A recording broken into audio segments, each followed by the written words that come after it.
ನೋಡಿ, ಕರುನಾಡಲ್ಲಿ ಕಾವೇರಿ ವಿವಾದ ಧಗಧಗಿಸ್ತಾ ಇದೆ.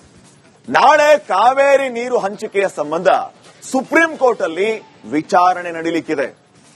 ನ್ಯಾಯಾಲಯದಲ್ಲಿದ್ರೂ ಕೂಡ ಕರುನಾಡಿಗೆ ನ್ಯಾಯ ಸಿಗುತ್ತಾ ಅಂತ ಅನ್ನದಾತರು ಕಾದು ಕುಳಿತಿದ್ದಾರೆ.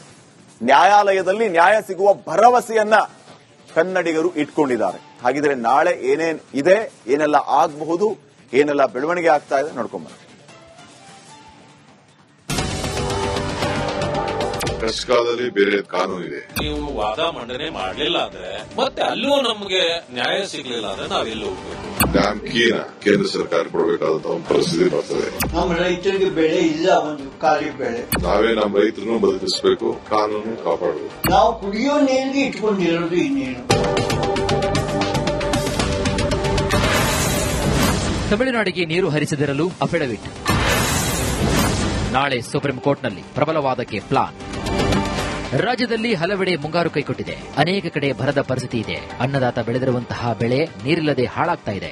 ಈ ನಡುವೆ ಈಗಷ್ಟೇ ಕಾವೇರಿ ಜಲಾನಯನ ಪ್ರದೇಶದಲ್ಲಿ ಮಳೆಯ ಸಿಂಚನವಾಗ್ತಾ ಇದೆ. ಕೃಷ್ಣರಾಜಸಾಗರ ಜಲಾಶಯಕ್ಕೆ ಇದೀಗ ಒಳಹರಿವು ಹೆಚ್ಚಾಗಿದೆ. ಹಾಗಂತ ಡ್ಯಾಂ ತುಂಬಿಲ್ಲ, ನದಿಗೆ ನೀರು ಬಿಡುವಷ್ಟು ಜಲಾಶಯದಲ್ಲಿ ನೀರಿಲ್ಲ. ಇಷ್ಟಾದರೂ ಕೂಡ ತಮಿಳುನಾಡು ಮಾತ್ರ ನಮಗೆ ಕಾವೇರಿ ನೀರು ಬೇಕೇ ಬೇಕು ಅಂತ ಪಟ್ಟು ಹಿಡಿದು ಕುಂತಿದೆ.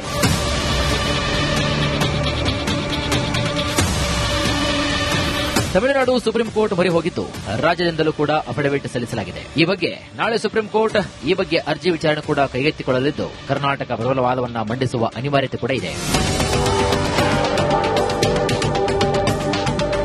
ಇನ್ನು ಈ ಬಗ್ಗೆ ಪ್ರತಿಕ್ರಿಯೆ ನೀಡಿರುವಂತಹ ಸಿಎಂ ಡಿಕೆ ಶಿವಕುಮಾರ್ ನಮ್ಮ ಪರ ತೀರ್ಪು ಬರುವ ಸಾಧ್ಯತೆ ಇದೆ. ಕಾನೂನು ಪಾಲಿಸಿ ರೈತರ ಹಿತವನ್ನ ಕಾಪಾಡಬೇಕು ಅಂತ ಹೇಳಿದ್ದಾರೆ. ತಮಿಳುನಾಡಿಗೆ ಏನು ನಾವು 127.25 ಟಿಎಂಸಿ ನೀರು ಕೊಡಬೇಕು ಜಜ್ಮೆಂಟ್ ಅಲ್ಲಿ ಬದ್ಧತೆಯನ್ನು ವ್ಯಕ್ತಪಡಿಸಿದ್ದಾರೆ. ಕಷ್ಟಕಾಲದಲ್ಲಿ ಬೇರೆ ಕಾನೂನು ಇದೆ.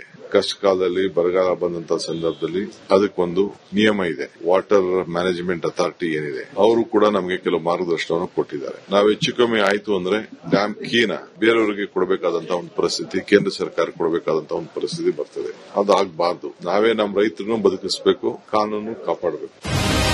ಬೆಂಗಳೂರಿಗೂ ಕುಡಿಯುವ ನೀರನ್ನ ಸಂಗ್ರಹಿಸಬೇಕಾಗಿದೆ. ಇದರ ಜೊತೆಗೆ ಮಂಡ್ಯ ಭಾಗದ ರೈತರ ಬೆಳೆಗಳಿಗೂ ನೀರು ಬಿಡಬೇಕಾಗಿದೆ. ಈ ಎಲ್ಲ ಪರಿಸ್ಥಿತಿಯನ್ನ ಸುಪ್ರೀಂ ಕೋರ್ಟ್ಗೆ ಮನವರಿಕೆ ಮಾಡಿಕೊಡಬೇಕಾಗಿದೆ.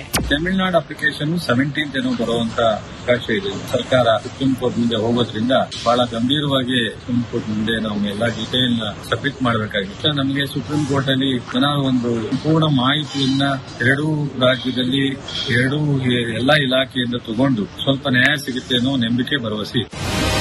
ಇನ್ನು ಈ ಬಗ್ಗೆ ನೀರಾವರಿ ತಜ್ಞ ಕ್ಯಾಪ್ಟನ್ ರಾಜಾರಾವ್ ಮಾತನಾಡಿದ್ದು, ಮೊದಲಿಗೆ ತಮಿಳುನಾಡು ಯಾಕೆ 10 ಟಿಎಂಸಿ ಗ್ರೌಂಡ್ ವಾಟರ್ ಬಳಕೆ ಮಾಡ್ತಿಲ್ಲ, ಕಾರಣ ಏನು? ಕಳೆದ ವರ್ಷ 1.98 ಲಕ್ಷ ಎಕರೆಯಲ್ಲಿ ಕುರುವೆ ಬೆಳೆಯನ್ನ ಬೆಳೆಯಲಾಗಿತ್ತು. ಈ ವರ್ಷ ಯಾಕೆ 6.5 ಲಕ್ಷ ಎಕರೆ ಬೆಳೆಯನ್ನ ಯಾಕೆ ಬೆಳೆದಿದ್ದು? ಈ ಬಗ್ಗೆ ಪ್ರಶ್ನೆ ಮಾಡಬೇಕು ಅಲ್ವಾ ಅಂತ ಹೇಳಿದ್ದಾರೆ. 40-45 ಟಿಎಂಸಿ ನೀರು ಅವರು ರಿಸರ್ವಾಯರ್ ಅಲ್ಲಿ ಇದೆ.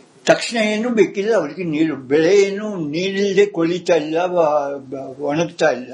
ಸೊ ದಯವಿಟ್ಟು ಆ ನೀರನ್ನ ಮೊದಲು ಉಪಯೋಗಿಸಿ ಅಂತ ಹೇಳಿ. ಯಾಕೆ ಮೇಲಿನ ರಾಜ್ಯ ಅಪ್ಪರ್ ಸ್ಟೇಟ್ ನಾವು ಯಾವಾಗ ಬೇಕಾದ್ರೂ ನೀರು ಬಿಡ್ಬೋದು, ಆದ್ರೆ ಅವ್ರ ಹತ್ರ ಹೋಗ್ಬಿಟ್ಮೇಲೆ ಆ ನೀರು ವಾಪಸ್ ಬರಲ್ಲ.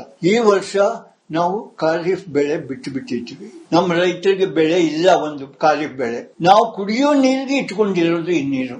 ಅವ್ರು ಕೇಳ್ತಾ ಇರೋದು ಬೆಳೆಗೆ ಯಾವುದು ಮುಖ್ಯ ಅಂಬೋದು ನೀವೇ ತೀರ್ಮಾನ ಮಾಡಿ. ಮೊದಲು ಕುಡಿಯೋ ನೀರು ಬೇಕಾ ಬೇಡವಾ ಅಂಬೋದು ಯೋಚನೆ ಮಾಡಿ. ವಾಲ್ಯೂಮ್ 5 ಏನ್ ಟ್ರಿಬ್ಯುನಲ್ ಆರ್ಡರ್ ಕೊಟ್ಟಿದೆ ಅದರೊಳಗೆ ದಯವಿಟ್ಟು ಇದೇ ಪ್ರಶ್ನೆ ನಾವು ಕೇಳಿದ್ದೀವಿ. ಅದನ್ನ ದಯವಿಟ್ಟು ಓದಿ ಸ್ವಾಮಿ ಆ ಪ್ಯಾರನ. ಇನ್ನು ಇತ್ತ ಸೂಕ್ತ ರೀತಿಯಲ್ಲಿ ರಾಜ್ಯ ಸರ್ಕಾರ ಸುಪ್ರೀಂ ಕೋರ್ಟ್ ಮುಂದೆ ವಾದ ಮಾಡಬೇಕು ಅಂತ ವಿಪಕ್ಷಗಳು ಸರ್ಕಾರಕ್ಕೆ ಆಗ್ರಹಿಸಿವೆ. ಟ್ರಿಬ್ಯುನಲ್ಲು ನಮ್ಮ ಪರವಾಗಿ ಬರ್ತಾ ಇಲ್ಲ. ನಮ್ಮ ವಕೀಲರು ಕೋರ್ಟ್ಗೆ ಮನವರಿಕೆ ಮಾಡಿಕೊಟ್ರೆ ನಾವು ಕೋರ್ಟ್ನಲ್ಲಿ ನಮಗೆ ನ್ಯಾಯ ಸಿಗಬಹುದು ಅಂತ ಆಲೋಚನೆ ಮಾಡಬಹುದು. ಸರ್ಕಾರ ಸರಿಯಾಗಿ ನೀವು ವಾದ ಮಂಡನೆ ಮಾಡಲಿಲ್ಲ ಅಂದ್ರೆ ಮತ್ತೆ ಅಲ್ಲೂ ನಮಗೆ ನ್ಯಾಯ ಸಿಗಲಿಲ್ಲ ಅಂದ್ರೆ ನಾವೆಲ್ಲಿ ಹೋಗ್ಬೇಕು? ಈ ಪರಿಸ್ಥಿತಿ ನಿರ್ಮಾಣ ಆಗದಿದ್ದಂತೆ ಸರ್ಕಾರ ಮುನ್ನೆಚ್ಚರಿಕೆ ಕ್ರಮ ವಹಿಸಿ ಸೋಮವಾರದ ದಿನ ಕೋರ್ಟ್ನಲ್ಲಿ ಸರಿಯಾದ ವಕೀಲರುಗಳನ್ನಿಟ್ಟು ವಾದ ಮಂಡಿಸಿ ನಮ್ಮ ಸಮಸ್ಯೆಗಳನ್ನ ಮನವರಿಕೆ ಮಾಡಿಕೊಟ್ಟು ಕರ್ನಾಟಕದ ಪರವಾಗಿ, ಕರ್ನಾಟಕ ರೈತರ ಪರವಾಗಿ, ಕನ್ನಡಿಗರ ಪರವಾಗಿ ನ್ಯಾಯಾಲಯದ ತೀರ್ಪು ಬರುವಂತೆ ಸರ್ಕಾರ ಮಾಡಬೇಕು ಅನ್ನೋದು. ಇನ್ನು ಸಿಡಬ್ಲ್ಯೂಆರ್ಸಿ, ಸಿಡಬ್ಲ್ಯೂಎಂಎ ಆದೇಶವನ್ನ ಪಾಲಿಸದಂತೆ ರೈತರು ಪ್ರತಿಭಟನೆ ಆರಂಭಿಸಿದ್ದಾರೆ. ನಾಳೆ ಸುಪ್ರೀಂ ಕೋರ್ಟ್ನಲ್ಲಿ ಮೊದಲ ವಿಚಾರಣೆ ಆರಂಭವಾಗಲಿದ್ದು ಎಲ್ಲರ ಚಿತ್ತ ಸರ್ವೋಚ್ಚ ನ್ಯಾಯಾಲಯದ ತನ್ನಿಟ್ಟಿದೆ.